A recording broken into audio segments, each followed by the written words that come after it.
Florida homeowners have been demanding one thing louder than anything else: an end to property taxes, forever. And even though Governor Ron DeSantis has delivered on nearly every major promise he's made, this is the issue people can't understand.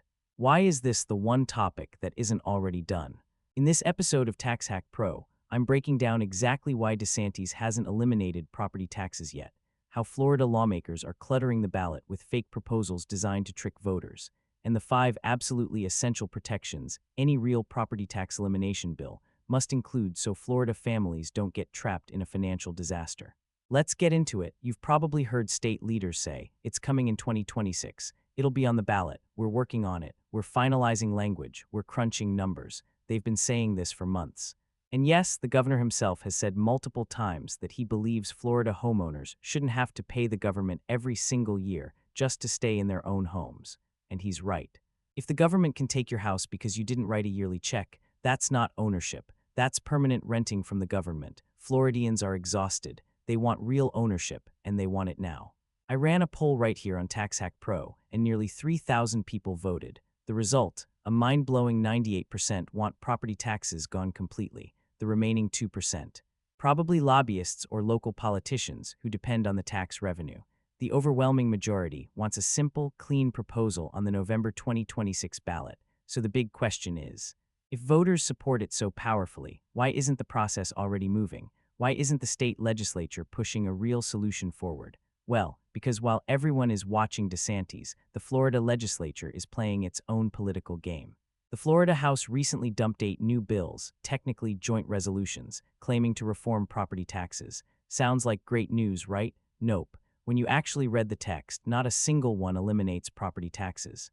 Not 1 out of 8, and then the Senate followed with 5 more resolutions. How many of those kill property taxes? 0. They all fail on purpose. See, joint resolutions don't just tweak a normal law, they attempt to change the Florida Constitution.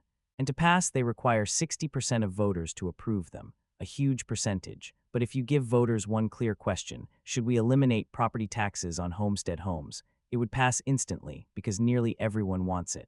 So instead, state politicians flood the ballot with watered-down alternatives to divide the vote.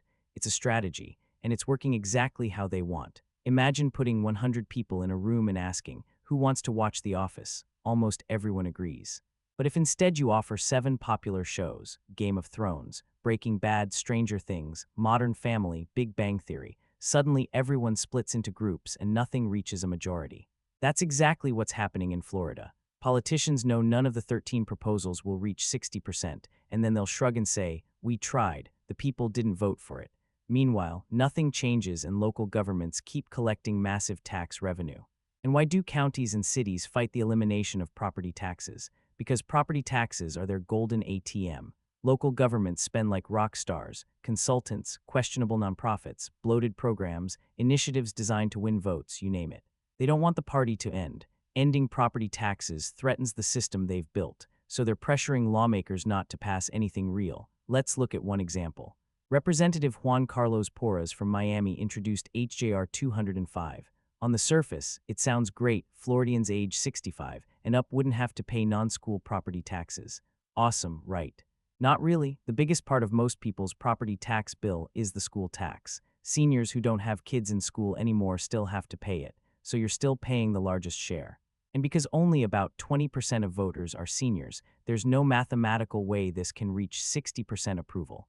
That means the bill is designed to fail from the start, like the others. They look good, they accomplish nothing, and they exist only to block a real fix. So people ask, why doesn't DeSantis just step in? Why doesn't he push it through and get it done? Here's the truth most people don't realize. The governor cannot introduce legislation. That's not how Florida government works. A governor can sign or veto a bill. That's it. He cannot draft the bill that ends property taxes. Only a state legislator can introduce the resolution, and then voters decide. So blaming DeSantis for not eliminating property taxes doesn't make sense. He can't put it on the ballot himself. What he can do is support the right resolution once someone files it. But give the man credit, he did something smart. He brought in Florida CFO Blaise Ingoglia to lead the Department of Government Efficiency.